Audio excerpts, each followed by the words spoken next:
नमस्कार, मैं हूं प्रदीप कुमार। आप देख रहे हैं पॉलिटिकल आइडिया। पॉलिटिकल आइडिया के आज के इस अंक में आप सभी दर्शकों का बहुत बहुत स्वागत है। मित्रों, बिहार में विधानसभा चुनाव की घोषणा होने ही वाली है और भारतीय जनता पार्टी की चुनावी की कमान देश के गृह मंत्री चाणक्य, भारतीय जनता पार्टी के पूर्व राष्ट्रीय अध्यक्ष अमित भाई शाह ने संभाल लिया है। और अमित शाह जब से बिहार भारतीय जनता पार्टी के चुनाव अभियान को संभाला है, तब से लेकर लगातार अमित शाह का बिहार दौरा, मैराथन बैठकें हो रही है।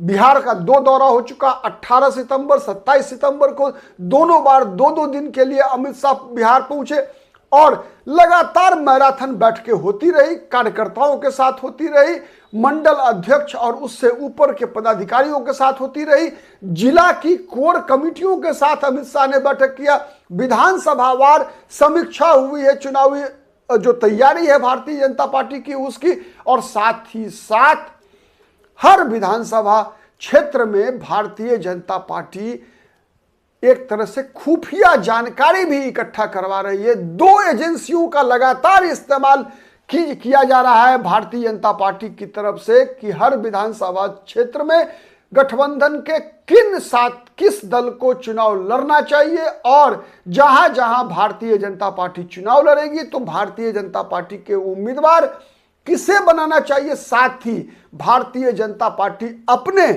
जो इंटेलिजेंस टीम, जो प्राइवेट एजेंसी से बीजेपी जो सर्वे करवा रही है, उसका इनपुट अपने सहयोगी दलों को भी प्रदान कर रही है। बीजेपी, जनता दल यूनाइटेड, लोक जनशक्ति पार्टी, जीतन राम मांझी की हम सेकुलर और आरएलएम उपेंद्र कुशवाहा, तो इकट्ठा सब कुछ अमित शाह और ये दोनों जो इंटेलिजेंस एजेंसी है भारतीय जनता पार्टी की, मैं गोपनीयता के नियम के तहत उसका नाम आपको नहीं बता रहा हूं, जो सीधा भारतीय जनता पार्टी के चाणक्य, अमित शाह और भारतीय जनता पार्टी के जो संगठन के महामंत्री हैं बीएल संतोष, उनको रिपोर्ट कर रही है ये दोनों एजेंसियां।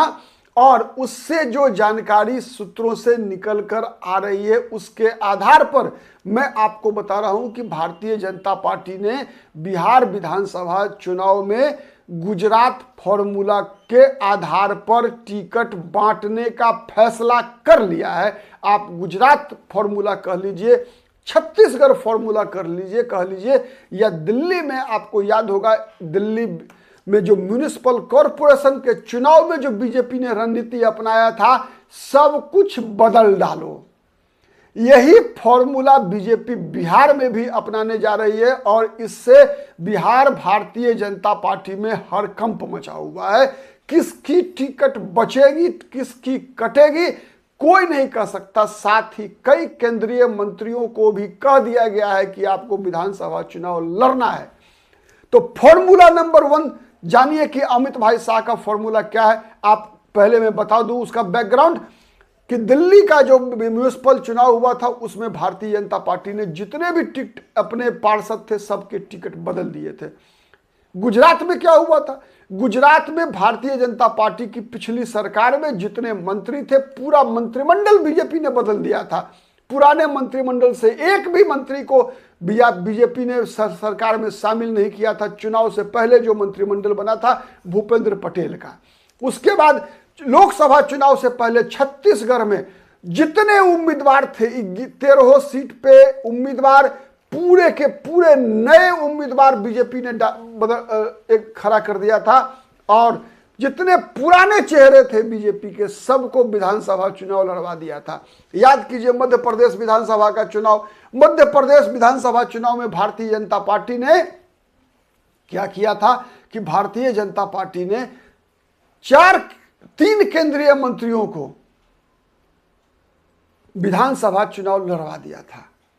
इसलिए लड़वा दिया था कि वो भारतीय जनता पार्टी की एक रणनीति थी। भारतीय जनता पार्टी चूंकि एक माहौल ऐसा क्रिएट करती है जिस माहौल में हर भारतीय बने जो होता है ना कि डिमेरिट भारतीय जनता पार्टी की वो छुप जाती है।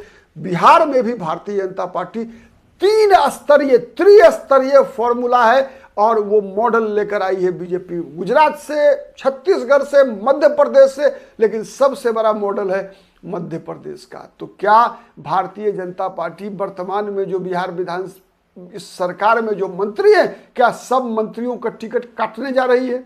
बड़ा सवाल है। 10 दिन के अंदर में पता चलेगा। तो एक ये संभावना बनती है कि भारतीय जनता पार्टी के 22 मंत्रियों के बारे में चर्चा चल रही है कि शायद इन मंत्रियों को दोबारा विधानसभा का टिकट ही नहीं दिया जाए। तब तो प्रशांत किशोर का जो जितना भी आरोप है सब ध्वस्त। न सम्राट चौधरी चुनाव लड़ेंगे, न विजय सिन्हा चुनाव लड़ेंगे, न मंगल पांडे चुनाव लड़ेंगे। मतलब जो भी इस मंत्रिमंडल में है सब साफ। एक फॉर्मूला है। दूसरा फॉर्मूला है बिहार विधानसभा विधायकों में 40% विधायकों का टिकट काट देना, और इन 40% जो टिकट कटने वाले हैं उसमें सभी 40% जो नए उम्मीदवार होंगे बीजेपी के, वो 45 वर्ष से कम के होंगे, जिन्हें आप युवा उम्मीदवार कह सकते हैं। युवा चेहरे जो पहली बार चुनाव लड़ रहे होंगे, ऐसे लोग 40% होंगे जो पहली बार, मतलब यदि भारतीय जनता पार्टी 100, 102 सीटें लड़ने जा रही है तो आप मानकर चलिए कि 40 उम्मीदवार भारतीय जनता पार्टी के पहली बार विधानसभा का चुनाव लड़ रहे होंगे, एकदम फ्रेशर होंगे। दूसरी फॉर्मूला हो गया। तीसरा फॉर्मूला है कि भारतीय जनता पार्टी कई केंद्रीय मंत्रियों को एक साथ चुनाव लड़ाने जा रही है। नित्यानंद राय के बारे में चर्चा है। नित्यानंद राय लड़ेंगे राघोपुर, तेजस्वी यादव को घेरेंगे। तेजस्वी यादव को घेरने के लिए नित्यानंद राय, गिरिराज सिंह बेगूसराय। चुनाव जिताना मुश्किल नहीं है, माहौल तैयार करना। क्योंकि चुनाव लड़ी तो जाएगी बिहार में सरकार बनाने के लिए, लेकिन जब नित्यानंद राय, गिरिराज सिंह, राजभूषण चौधरी आजाद, ठीक है, ये चुनाव लड़ेंगे तो आप देख लीजिए समीकरण क्या है। अगरा 1, गिरिराज सिंह, राजीव प्रताप रूढ़ी की भी चर्चा चल रही है। पूर्व सांसदों में कई हैं, मैं बता रहा हूं उसके बारे में, लेकिन पहले सुनिए। भूमिहार जाति, अग्री जाति से, सवर्ण से गिरिराज सिंह, पिछड़ी जाति नित्यानंद राय, राघोपुर से अति पिछड़ा मुकेश सहनी को घेरने के लिए राजभूषण चौधरी, निषाद। ये बीजेपी का सेटअप है। 3 केंद्रीय मंत्री बिहार में चुनाव लड़ेंगे। अगर आप पिछड़ा, अति पिछड़ा, ठीक है। दलित चेहरों में चिराग पासवान विधानसभा चुनाव लड़ सकते हैं। बीजेपी इसके लिए लगभग हरी झंडी दे दिया है, चिराग पासवान को तैयार किया है कि चिराग पासवान भी तो दलित। ये चारों वर्गों को बीजेपी साधने के लिए 4 वर्ग से 4 केंद्रीय मंत्रियों को बिहार में विधानसभा चुनाव लड़ाना।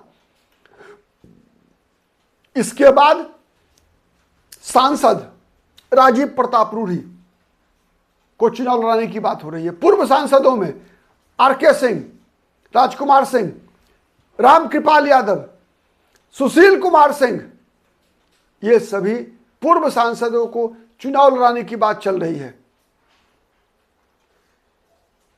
तो अब देखिए, अमित शाह का Gujarat formula, Madhya Pradesh formula, Chhattisgarh formula, Delhi MCD का फॉर्मूला बिहार विधानसभा चुनाव में कितना काम करता है, और क्या भारतीय जनता पार्टी की जो रणनीति है ये 3 स्तरीय रणनीति है, क्या उसी आधार पर जनता दल यूनाइटेड भी टिकट का बंटवारा करेगी? आने वाले दिनों में पता चलेगा। 10 दिन के अंदर सब कुछ साफ होगा। तब तक के लिए बहुत बहुत धन्यवाद।